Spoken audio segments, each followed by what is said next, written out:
The sound was terrible. His truck exploded into a big ball of flames as I hit it, and it plunged into the ravine with a loud crash. The truck erupted into the flames from the massive amounts of firewood and gasoline still loaded. Soon, the firefighters and surrounding residents noticed and rushed to the scene. The firefighters tried to put out the flame, but it seemed to only get stronger until they couldn't stand on the ground they were on anymore, and very soon the gunpowder set off.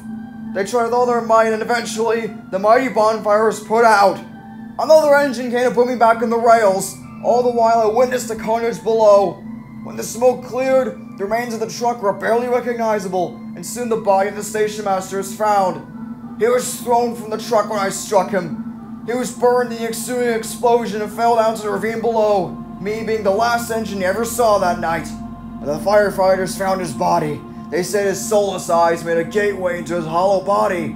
His entire body doused in gasoline and burnt significantly, his expression being one of pure relaxation rather than terror or that of a maniacal breakdown. When I was discharged to Groven's Gate, I realized the extent of what happened. I was burnt and dented from the explosion, and my paint was seared.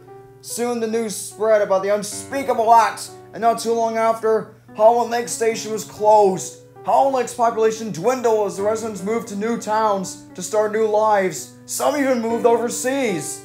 You were away at crew after the incident of the flying kipper, and when you returned, all of us agreed to not mention the extent of what happened that October night, except the line closed. It's no secret I was involved in all this, but you never really questioned the whole thing much. So now that the Pilgardra branch is seeking to reopen the town and station as some form of tourist attraction, I thought it would be only appropriate to tell you all this, Henry, just so you know what you're dealing with. And what you're dealing with is a supposed ghost of the station master. Whenever an owl hoots around the Pilgardra branch, a mist rolls in. And when the mist rolls in, the station master rolls in too. It said he inhabits the decrepit town of Hawin Lake, in search of those who wronged him, keeping his town safe and making sure those who come back to Hawin Lake don't come back alive, not even the innocent.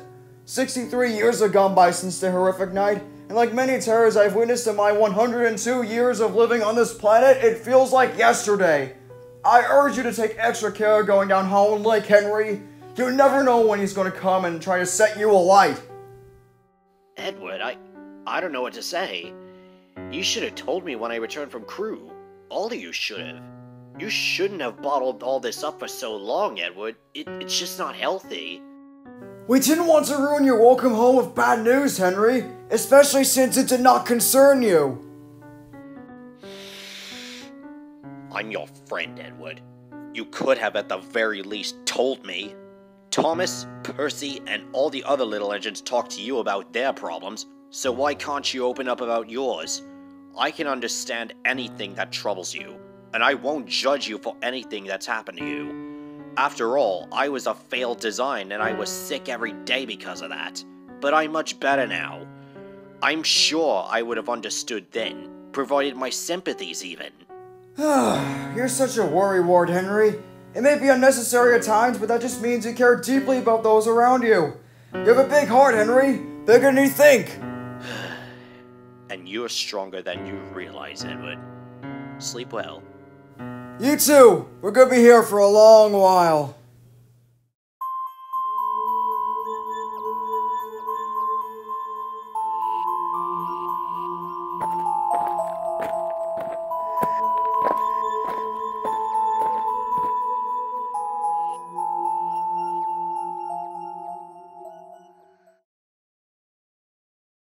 By morning, the mist had cleared completely. A workman was talking to Henry's driver about the unsafe viaduct near Hawin Lake. Lucky you didn't cross it last night. From what I heard, it was unsafe to cross. Yes, but we don't know who warned us. Sadly, I can't give an answer to that question either. All word of mouth, I'm afraid. Henry decided to get involved in the conversation. I did see someone out there in the mist, but he was gone within the blink of an eye. What was he wearing and what did he look like? Search me, I don't know. I saw his shape and nothing else. I see. I'll talk with Sir Tom Hat about this. And the workman left, leaving Henry and his crew. Later that day, Henry's driver spoke to him.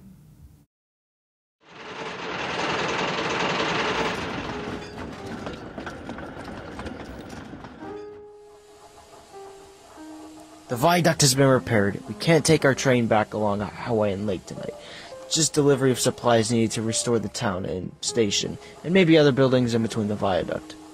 Henry really didn't want to, but when nightfall came, he was sizzling nicely. Suddenly, an owl hooted. And then Gordon...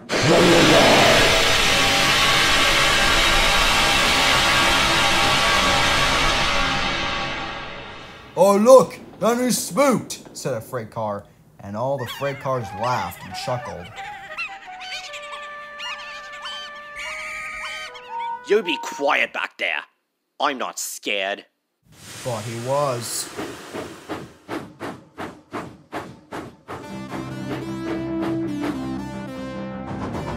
A little later, the fog came down.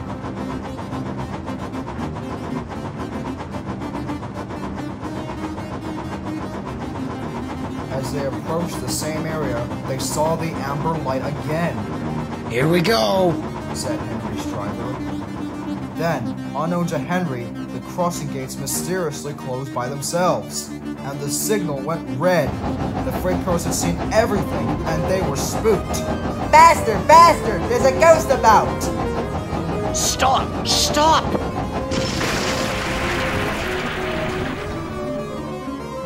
A mysterious figure watched Henry go by. Ahead was a landslide, just like in Edward's memoir.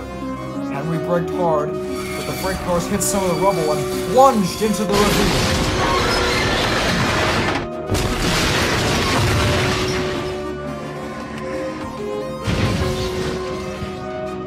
Ugh, bollocks! Ugh. Henry had seen the landslide in front of him, and he began to feel uneasy. Just then, he heard a strange noise from behind them. Just then, Henry's driver saw a strange light coming towards them. What's that? The fireman laughed. "That's our ghost. It's Old Bailey, the fogman." Old Bailey was very cross. Yeah, I tried to warn you about the viaduct. Why didn't you pay attention? We're sorry. Is there anything we could do to thank you? I've been meaning to restore this station in town for a while. Never got sufficient funds. If I could have had, I won't spook poor Henry again. Sounds doable. That's what we came for anyway. Really? Well, let's get started. Henry sighed with relief and cracked a smile, and in a little while, Hawin Lake Station was restored, along with the town. Old Bailey's wish was at long last granted. You and your station will be really useful. Let's have a cheer to the friendliest, ghost on the island. The crowd cheered, especially Henry, who was the happiest of all. The days went by. Hawin Lake quickly became a tourist hotspot. The line was not yet electrified, so the electric engines at the Pilgara branch couldn't go there. So Henry and Edward helped deliver passengers and goods from Kildane to Hawin Lake with the other engines pitching in too. Henry was the busiest of all, delivering goods to help with the continued restoration efforts, while Edward handled the passenger trains. Henry and Old Bailey became very good friends, often seeing each other when the big green engine made his rounds to Hawin Lake. However, as Halloween came closer and closer, Old Bailey became less cheerful, and very soon, Henry began to see his friend less and less. Until one day, Old Bailey was not on the platform. Just then, a workman came. "Sorry, Old Bailey's called in sick today. We shall unload your train, then you can return back to Timor for more supplies." Henry was confused. For the short time he knew Old Bailey, he was very aware of the fact that he took excellent care of himself, and he was never seriously ill in his life. He knew something was wrong.